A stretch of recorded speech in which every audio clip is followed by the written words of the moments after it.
Welcome back to Nacion Sports. All right, so today we're going to be breaking down the co-main event and the main event for UFC 330. And obviously, we're going to start off with the co-main event, Jillian Robertson versus Mackenzie Dern. I'll let you go first. Who do you got? So I got Mackenzie Dern second round submission. So then you think it's going to be a dominant performance? Yes. Basically.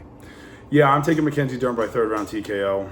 I think there's a big difference on the feet. The output is going to be a big difference. Jillian Robertson doesn't throw a lot. She likes to look for the takedown, maintain top control, look for submissions on top. She does have more submissions than Mackenzie Dern, which is surprising to a lot of fans, just because Mackenzie Dern comes from a very decorated BJJ background. She has a whole bunch of wins in her career. She's won a whole bunch of medals and whatnot. But in terms of just MMA or UFC, let's say UFC record, Jillian Robertson actually has a record. But I don't think it matters. I think there's a big difference in grappling and striking here. I think the grappling will kind of negate itself. I don't think either is going to look for a takedown. So I think it's going to be mostly a striking match. And I think the output and the power, like Mackenzie Dern has good power, solid power for a strawweight, and I think that she's going to TKO Jillian Robertson. Jillian Robertson has flaked out before in fights. I've been watching this for a long time. She's flaked out before, so I think she's going to find a way on the third, and I think that Mackenzie Dern's going to TKO her. So, ready for the main event? Yes. I'll go first on this one. All right, so we got Ian Machado Gary versus Islam Makhachev. I think this is going to be a dominant performance. I know there's a lot of people out there picking Ian Gary for the upset. He's a taller, longer, rangier fighter, throws more output, very high IQ fighter, very good striker, has good takedown defense, but number one, he gets hurt a lot. He gets clipped a lot. I remember he got dropped by Song Kanong. He got hurt by Jordan Williams. He got hurt by Jeff Neal. He's been hurt a couple of times. But yeah, I don't see how he's winning this fight. I don't think he's going to be able to run away like he did for 4.5 rounds against Carlos Prates, because he was on death's door in the last minute of that round, and in the fifth and final round. He lost to Shavkat Rakhmonov. I know Shavkat Rakhmonov went 2 for 10 on takedowns, but Islam Makhachev's a better, more dominant grappler and wrestler than Shavkat Rakhmonov. He is smaller, but in terms of just strength and physicality-wise, I do think he's stronger than Shavkat Rakhmonov. I think he can find more top control, more success. I think Ian Gary does have good takedown defense, but it's not going to be enough for Islam. I just think Islam's on a different level right now. He's in the prime of his career. It's his first title defense at 170.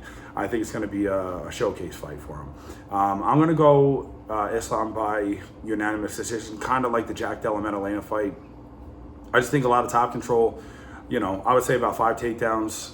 I don't know, let's say 16 minutes top control. But even in the striking, Islam's good at striking. And I think that could be shown too on Saturday night.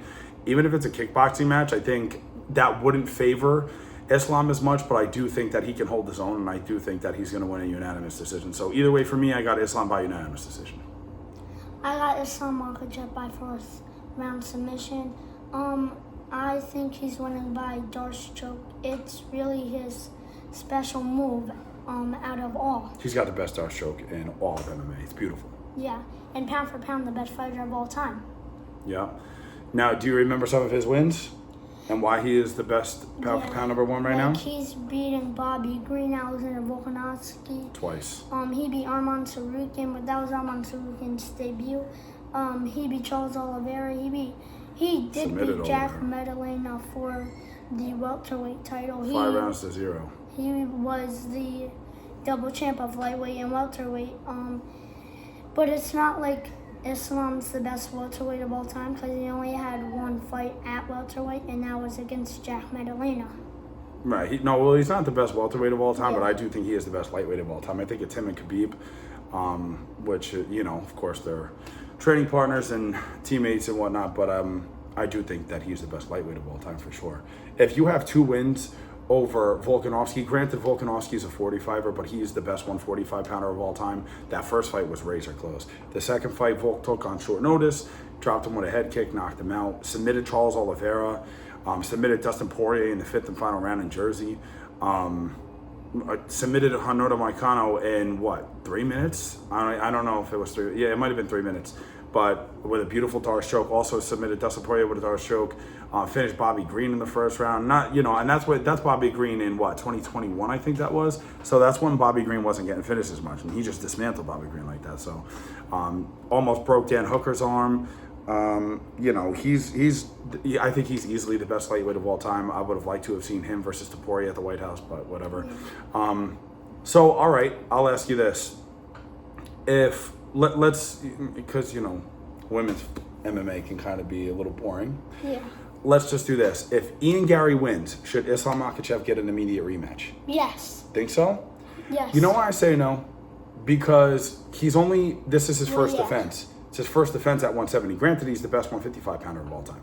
But there's a lot of, like, Sean Brady, Michael Morales, Carlos Prates. Like, those 3 guys up at the top of the division right now are on fire. Like, they deserve title shots. Like, you can argue for anybody to get a title shot.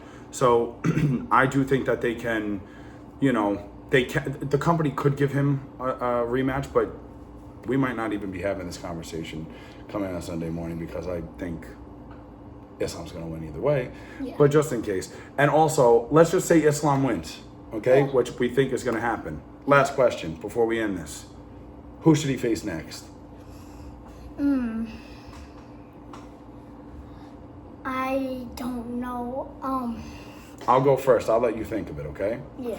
I think he should face Michael Morales next. Michael Morales knocked out Sean Brady in the first round. Sean Brady just dominated Joaquin Buckley. Remember we went to the weigh-ins down at 328? Yes. Or the guy with all but the tattoos? Michael Morales knocked him out. He's the biggest 170-pounder on the roster. He's got a lot of power. His parents, his mom was like a track athlete. His dad was I think he was on like the Olympic team for another sport. I think he may have been track and field as well. He comes from a family of like athletes, and he's really big. He's really strong. He's got really good power, really good striking. He's got good takedown defense. But I think he deserves the next shot, and he's the backup fighter actually for tomorrow. So in case Ian Gary or Islam Makhachev drop, like out of the fight on fight day or something like that, he'll be fighting for the title. That's the guy who weighed in. Remember we saw him? Yes. So I think he should get the next title fight. Okay. You agree or no? Yeah. And will it be 2-0 or 1-1? We already seen Khabib Nurmagomedov beat Conor McGregor. Can Islam Makhachev now beat Ian Gary, or can Ian Gary beat Islam Makhachev? Right. I think it's going to be 2-0 Russia. Yeah. All right, thank you for watching Nasty on Sports, and we'll be back with another video next week dropping our predictions, and we'll do full card predictions this time, all right? Or, yeah, screw it, we'll do full card predictions. Yeah. All right? Peace out.